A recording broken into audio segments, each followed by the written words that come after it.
देवपूर परिसरातील अनमोल नगरात घरफोडी करणाऱ्या दोघांना पोलिसांनी जेरबंद केला आहे। या कारवाईत 71,000 रुपये किमतीचा मुद्देमाल पोलिसांनी जप्त केला आहे। दिनांक 19 ते 21 नोव्हेंबर दरम्यान मिलिंद यशवंतराव देसले वय 55 राहणार अनमोल नगर देवपूर धुळे यांच्या घराचे कुलूप तोडून चोरट्यांनी देवघरातील 96,000 रुपये किमतीच्या चांदीसह पितळी मूर्त्या लंपास केल्या होत्या। तर दिनांक 22 नोव्हेंबर रोजी मिलिंद देसले यांनी पश्चिम देवपूर पोलीस ठाणे गाठून फिर्याद दाखल केली होती। त्यानुसार पश्चिम देवपूर पोलीस ठाण्यात चोरट्यांवर भांडवी कलम 380 457 प्रमाणे गुन्ह्याची नोंद करण्यात आली होती। पोलीस निरीक्षक दत्तात्रय शिंदे यांना गुप्त बातमीदारांकडून माहिती मिळाली की साहिल शरीफ बेग राहणार मोगलाई धुळे व रूपम दिनेश सोनवणे राहणार नकाने रोड देवपूर धुळे यांनी गुन्हा केल्याची खात्रीशीर माहिती मिळाल्यानं पोलिसांनी सापळा लावून दोन्ही आरोपींना शहरातील स्नेहनगरीतून पकडले। त्यांना विश्वासात घेऊन गुन्ह्यासंदर्भात विचारपूस केली असता त्यांनी नमूद गुन्ह्याची कबुली दिली आहे। त्यांच्याजवळ असलेल्या 71,000 रुपये किमतीचा मुद्देमाल पोलिसांना काढून दिला आहे। 375/23 भादवी कलम 454 457 380 प्रमाणे गुन्हा दाखल होता। गुन्ह्यात जवळपास 90,000 रुपयाचा मुद्देमाल हा चोरला गेला होता। त्यामध्ये पितळी गाय तसेच चांदीचे देवदेवता हे चोरले गेले होते। या गुन्ह्यात समांतर तपास स्थानिक गुन्हे शाखा ही करत होती। त्या अनुषंगाने गुप्त बातमीदाराला बातमी मिळाली की इसम नामे साहिल शरीफ बेग व रूपम दिनेश सोनवणे या दोघांनी ती घरफोडी केलेली आहे आणि ते सध्या धुळे शहरात फिरत आहेत। त्या अनुषंगाने आमच्या कर्मचाऱ्यांनी ट्रॅप लावून त्या दोघांना पकडले व त्यांच्याकडे चौकशी केली असता त्यांनी सदर गुन्ह्याची कबुली दिली व गुन्ह्यात चोरलेला मुद्देमाल हा देखील त्यांनी काढून दिलेला आहे। सदर मुद्देमाल गुन्ह्याच्या तपासकामी जप्त करण्यात आला असून सदर आरोपींनी अजून काही कुठे घरफोड्या केल्या आहेत का या संदर्भात तपास चालू आहे। सदरची कारवाई ही पोलीस अधीक्षक श्रीकांत धिवरे ॲडिशनल SP साहेब किशोर काळे साहेब यांच्या मार्गदर्शनाखाली करण्यात आलेली आहे। प्रतिनिधी सुनील निकम, माझा महाराष्ट्र न्यूज, धुळे।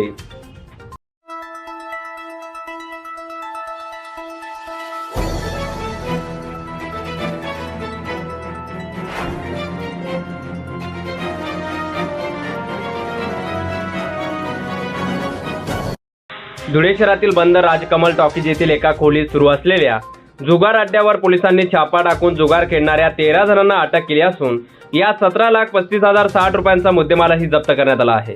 राजकमल टॉकीज येथे असलेल्या एका खोलीत लोकेश शालिग्राम सूर्यवंशी व अशोक यशवंत तायडे हे आपल्या फायद्यासाठी जुगार खेळवत असल्याची माहिती पोलीस प्रशासनाला मिळाली होती।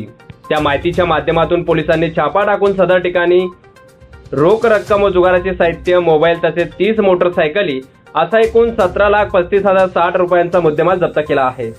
जुगार खेळणाऱ्या 13 जणांना पोलिसांनी अटक केली आहे। त्यांच्या विरोधात आझादनगर पोलीस स्टेशनला गुन्हा दाखल करण्याची प्रक्रिया सुरू आहे। याबाबत अधिक माहिती LCBचे पोलीस निरीक्षक दत्तात्रय शिंदे यांनी दिली आहे। गुप्त बातमीदाराला बातमी मिळाली होती की बंद पडलेले राजकमल थिएटर जे आहे त्या ठिकाणी काही लोक बसून जुगार खेळत आहेत अशी बातमी मिळाली। त्या अनुषंगाने माननीय श्री पोलीस अधीक्षक श्रीकांत धिवरे साहेब यांच्या मार्गदर्शनाखाली त्या ठिकाणी रेड केली असता टोटल 17,35,060 रुपयाचा मुद्देमाल जप्त करण्यात आलेला आहे। 13 आरोपी एकूण ताब्यात घेण्यात आलेले आहेत। तसेच 30 वाहनं देखील ताब्यात घेण्यात आलेली आहेत। पुढील तपास चालू आहे। यामध्ये कोण कोण खेळत होतं, त्याच्यामध्ये कोणी सहभाग घेतलेला आहे आणि त्याला कोण प्रोत्साहन देत होतं या बाबीचा देखील सखोल तपास करण्यात येणार आहे आणि अशा कुठल्या प्रकारच्या घटना या टॉलरेट केल्या जाणार नाहीत। पुढील कारवाई चालू आहे।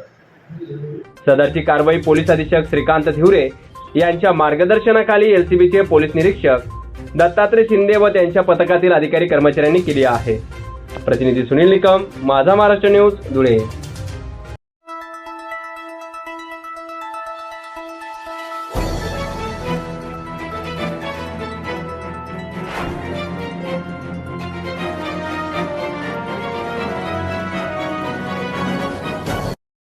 ...527 वर्षानंतर 22 जानेवारीला राम मंदिराचं काम होत असल्यानं भारतात दिवाळी साजरी होणार आहे। त्यामुळे भारतातील जनता खुश असून 2024ला देशाचे पंतप्रधान नरेंद्र मोदीच होणार असून आगामी निवडणुकांमध्ये काँग्रेसला बूथवर कार्यकर्ते मिळणार नाही अशी परिस्थिती निर्माण करा असं आवाहन प्रदेशाध्यक्ष चंद्रशेखर बावनकुळे यांनी भाजपाच्या पदाधिकाऱ्यांना केलं आहे।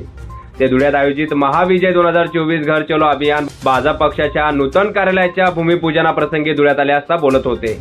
ते पुढे बोलताना म्हणाले की पंतप्रधान नरेंद्र मोदी यांच्या नेतृत्वात आत्मनिर्भर भारत निर्माण करण्याच्या दिशेने वाटचाल सुरू आहे। 3 तलाक कायदा रद्द करून मुस्लिम महिलांचे संसार वाचवण्याचं काम मोदींनी केल्यानं त्या महिला देखील भाजपाच्या कार्यपद्धतीचं स्वागत करत असून मोदींच्या कमळालाच आगामी निवडणुकांमध्ये मतदान करू असे देखील बावनकुळे यांनी स्पष्ट केलं आहे।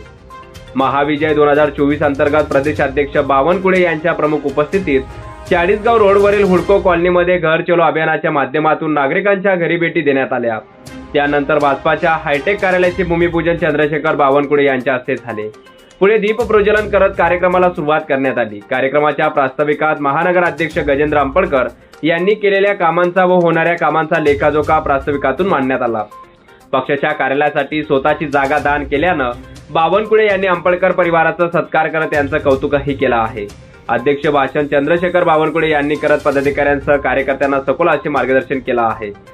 या प्रसंगी प्रदेश महामंत्री विजय चौधरी, खासदार डॉक्टर सुभाष भामरे, माजी आमदार राजवर्धन कदमबांडे, पक्षाचे धुळे जिल्हा निरीक्षक माजी आमदार स्मिता वाघ, डॉक्टर प्रताप दिगावकर, महानगर अध्यक्ष गजेंद्र अंपळकर, विधानसभा प्रमुख अनुप अग्रवाल, महापौर प्रतिभा चौधरी, जिल्हा परिषद अध्यक्ष अश्विनी पाटील, भाजपा जिल्हाध्यक्ष बबन चौधरी, कामराज निकम, नारायण पाटील, भाजपा महिला शहराध्यक्ष वैशाली शिरसाट, जिल्हाध्यक्ष धरती देवरे, माजी महापौर जयश्री आयराव यांच्यासह पदाधिकारी कार्यकर्ते मोठ्या संख्येने उपस्थित होते। जेव्हा निवडणुका होतील तेव्हा तिसऱ्यांदा देशाचे पंतप्रधान नरेंद्र मोदी पुन्हा एकदा आपल्या देशाचे पंतप्रधान म्हणून शपथ घेतील। मी अनेक लोकांना भेटलोय, शेतकऱ्याला भेटलो, शेतकरी म्हणतो मला 12,000 भेटताय म्हणून मी मोदीजीला मत देईन। मला हजारो मुस्लिम महिलांनी त्या ठिकाणी त्यांना भेटलो, त्यांना कमळाचा दुपट्टा भेटलो दिसला, त्यांनी मला थांबवलं आणि त्या मुस्लिम महिलांनी म्हटलं आम्हाला या कमळाच्या दुपट्ट्याचं स्वागत करायचं। मी त्यांना विचारलं कसं काय? बावनकुळे साहेब, आम्ही तुम्हाला तर ओळखत नाही, तुमच्या खांद्यावर कमळाचा दुपट्टा येतो। तर सांगितलं बावनकुळे मी आहे, मी अध्यक्ष आहे पक्षाचा।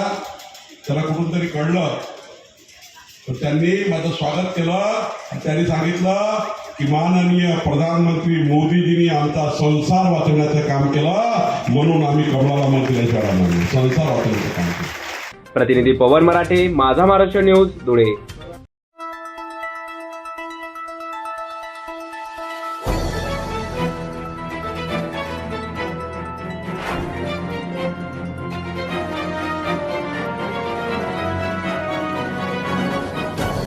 तळोदा शहरातील 7 सराफा व्यावसायिकांकडून दुकानात फ्रेम करून लावलेले सागरी वनस्पती ब्लॅक कोरल वन्यजीव गुन्हे नियंत्रण शाखा मुंबईच्या पथकानं जप्त केली आहे।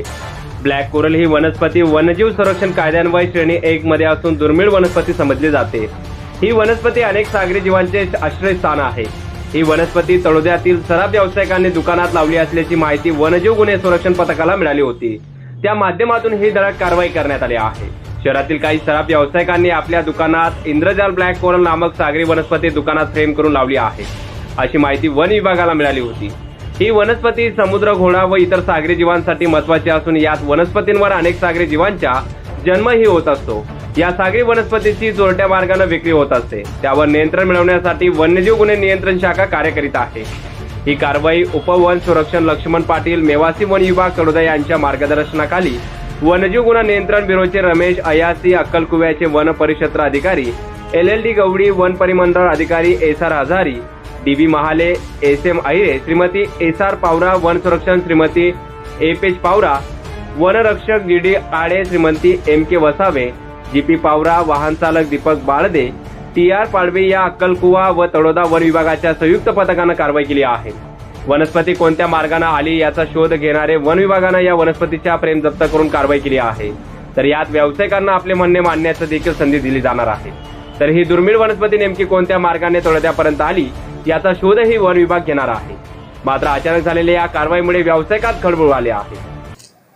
दिनांक 20 नोव्हेंबर रोजी wildlife crime control bureau Mumbai region office यांची प्रतिनिधींकडून मिळालेल्या गुप्त माहितीनुसार की तळोदा शहरातील काही दुकानदारांकडे ब्लॅक कोरल, ज्याला आपण इंद्रजाल असं म्हणतो, ही प्रजाती हे वन्यजीव अधिनियम जो 1972 या अंतर्गत बॅन केलेलं आहे त्याला, आणि अनुसूची 1 मध्ये येणारा हा प्रजाती असल्यामुळे ते त्यांच्याकडून जे गुप्त माहिती मिळाली होती त्यानुसार आपण सर्च ऑपरेशन राबवून सराफा बाजारातील 7 दुकानदारांकडून सदर प्रजाती जी आहे ही जप्त केलेली आहे। तर सदर प्रजाती जी आहे ही लोकांनी म्हणजे अंधश्रद्धे पोटून एक गुडलकसाठी एक धंद्यात भरभराट होईल वा या उद्देशाने अंधश्रद्धेच्या पोटीतून ते लावलेली असते त्यांच्या दुकानात। किती कारवाईत किती किती किमतीचा माल जप्त करण्यात आला?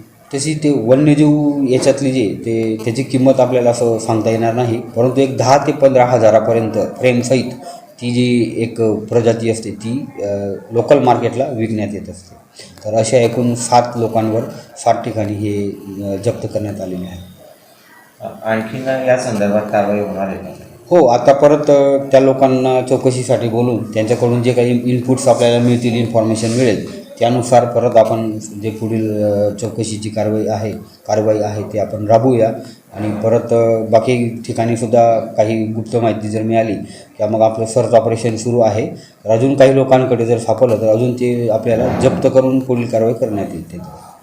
सर, यातला जो मूळ सूत्रधार आहे हां, त्यापर्यंत पोहोचण्यात आपल्याला यश मिळालं आहे. हो, आता जे लोकांकडून आपण ही जप्त करण्यात आलेली आहे त्यांच्या चौकशीमधून ते समोर येईल की त्यांनी कुठून आणलेलं आहे प्रजाती आणि कशामार्फत त्यांनी विकत घेतलेले आहे. तर हे सर्व गोष्टी ज्यावेळेस चौकशीमध्ये निदर्शनास येतील तर त्या अंतर्गत आपण पुढील कारवाई करू.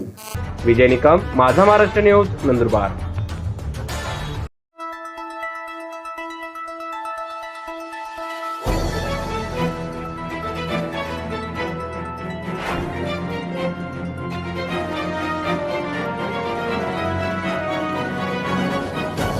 धुळे महापालिकेने 7 कोटी रुपये खर्च करून पांढरा नदी किनारी उद्यान साकारले आहे. मात्र या कामात प्रचंड भ्रष्टाचार झाला असल्याचा आरोप उबाटा शिवसेनेने केला आहे. पांढरा नदी किनारी साकारलेल्या उद्यानात मोठा भ्रष्टाचार झालेला आहे. तेथील टाईल्स उखडलेल्या आहेत, झाडांची वाढ खुंटलेली आहे, भिंतींना तडे गेलेले आहेत. त्याविरोधात सेनेने यापूर्वीही आंदोलन केले होते, मात्र तिकडे साफ दुर्लक्ष करण्यात आले आहे. आता भाजपाचे प्रदेशाध्यक्ष चंद्रशेखर बावनकुळे येत असल्यानं गार्डन परिसरात स्वच्छता मोहीम राबवली जात आहे. या वृत्तीचाही सेनेने निषेध केला आहे. भाजपाचे प्रदेशाध्यक्ष चंद्रशेखर बावनकुळे ज्या उद्यानाच्या उद्घाटनासाठी येत आहे त्या उद्यानाची खऱ्या अर्थाने दुरावस्था झाली आहे. उद्यानासमोरील रस्त्यावर चालणे जिकरीचे झाले आहे.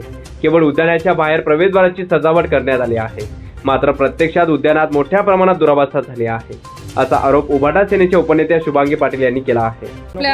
आपण बघत आहात की आज बीजेपीचे प्रदेश अध्यक्ष उद्यानाचं अनेक कामांच्या उद्घाटनासाठी आलेले आहेत.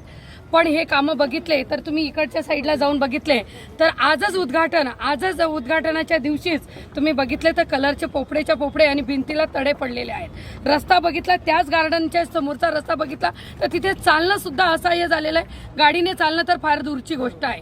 मग हे सगळं फक्त आपण एक पिक्चर बघितलेला आहे मकरंद अनासपुरेंचा की स्मार्ट सिटी, आणि मध्ये गेलं तर भिंतीच्या आड भिंतीचं सुशोभीकरण केलेलं आहे आणि मध्ये गेलो तर संडासला डबे घेऊन बसलेले आहेत. तशी अवस्था ही आहे की इथे सुशोभीकरण दिसतंय फक्त उद्घाटनापुरतं आणि मध्ये गेले तर तसेच्या तसे खड्डे, झाडं सुकलेले, तिथे पाणी घातलेलं नाही. म्हणजे हे गार्डन आहे का आम्ही पेटलेला एक वनवा आहे असं दिसून येत आहे. म्हणून हे फक्त खोटं हे सुशोभनीकरण आणि खोटे असे विकास कामाची दडाडा लावलेला आहे. यात कुठेही काही चांगलं काम दिसून येत नाही, फक्त जाहिरातबाजी शासनाच्या पैशातून दिसून येते. नगरपालिका दिसून आलेला आहे. 7 कोटी खर्च करून हे उद्यान बांधलं गेलेलं आहे. उद्यान चांगले रस्ते, मायबाप धुळेकर जनतेचा अधिकार आहे, पण त्यातील भ्रष्टाचार करून ह्या लोकांनी अगदी इथे भाड्याचे कारंजे, भाड्याच्या सगळ्या गोष्टी आणून फक्त उद्याने लावलेले आहेत. बाहेरनं फक्त रंगरंगोटी केलेली आहे, मधून पूर्ण टाईल्स खराब झालेले आहेत, झाडं सगळे खराब झालेले आहेत. त्याचप्रमाणे हा जो मोठा रस्ता आहे की जो अनंत गोटींनी तयार केलेला होता त्यांच्या स्वतः, त्याला त्यांनी परत नीट तयार केलेलं नाहीये. बघायला गेलं तर हा रस्ता अनंत गोटींचा नाहीये, हा पूर्ण धुळेकरांचा रस्ता आहे. त्याला त्यांनी कोणता निधी दिलेला नाहीये. कालपर्यंत कचरा डेपो म्हणून ह्या रस्त्याची आपली ओळख होती. आज सकाळी बावनकुळे येणार म्हणून यांनी फक्त या ठिकाणी सगळं ती घाण उचलायचं काम सुरू केलेलं आहे. म्हणून पूर्णपणे भ्रष्टाचार त्यांनी दिलं आहे. सेवा हे ते सेवा करते ते मेवा खात आहेत आणि पूर्णपणे भ्रष्टाचार करून 7 कोटी पूर्णपणे लुबाडलेले आहेत.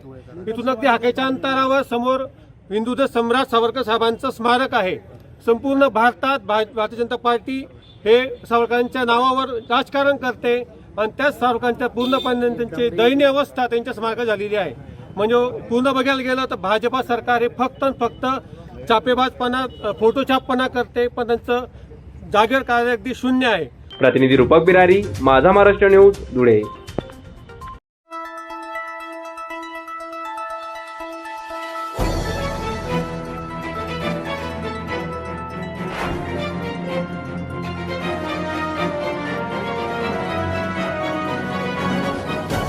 सामाजिक कार्यकर्ते डोंगरू बहिरम यांनी आपल्या मुलाच्या वाढदिवसाला कुठल्याही प्रकारे गाजावाजा न करता आपल्या समाजासाठी काही देणं लागतं म्हणून त्यांनी मुलाच्या वाढदिवसाला गरजू गोरगरीब महिलांना साड्याचे वाटप केलं आहे. त्याच प्रकारे मुलाच्या वाढदिवसाला वृक्षारोपण लागवड करून झाडे लावा झाडे जगवा म्हणून संदेशही दिला आहे. वाढदिवस सारख्या कार्यक्रमाला पैशांचा अपव्यय न करता पैशांच्या माध्यमातून समाज ही जोपासणारे कार्यक्रम राबवावे असे आवाहनही त्यांनी यावेळी केलं आहे. आज माझा मुलगाचा बर्थडे होता. त्यानिमित्त बर्थडेवर जास्त न खर्च करता कुठेतरी मी ते पैसे वाचून वृक्ष लागवड करण्यात आली. तुम्हाला दाखवतो, इथं वृक्ष लागवड करण्यात आली. तशाच प्रकारे गरीब महिलांना दुकडा देण्यात आला. तशाच प्रकारे अपंग आमच्या गावात महिला होती त्यांना साडी देण्यात आली. तशाच प्रकारे लहान मुलांना वह्या पुस्तकं वाटप करण्यात आली. मी लोकांना आवाहन करतो की कुठेतरी बॅनरबाजीवर न जास्त खर्च करता कुठेतरी ते पैसे वाचून गरीब लोकांना मदत करा किंवा झाडे लावण्याचा प्रयत्न करा. कारण की सतत पर्यावरणाचा नाश होत चालला आणि कुठेतरी दुष्काळ पडतोय. त्यासाठी जास्तीत जास्त वाढदिवसानिमित्त झाडे लावण्याचा प्रयत्न करा. मी असं लोकांना आवाहन करतो. ही क्लिप जास्तीत जास्त सेंड करा जेणेकरून कोणताही बर्थडे साजरा करत असतील तर तेव्हा कुठेतरी झाडे लागवड करतील अशी मी विनंती करतो. सुनील निकम, माझा महाराष्ट्र न्यूज, धुळे.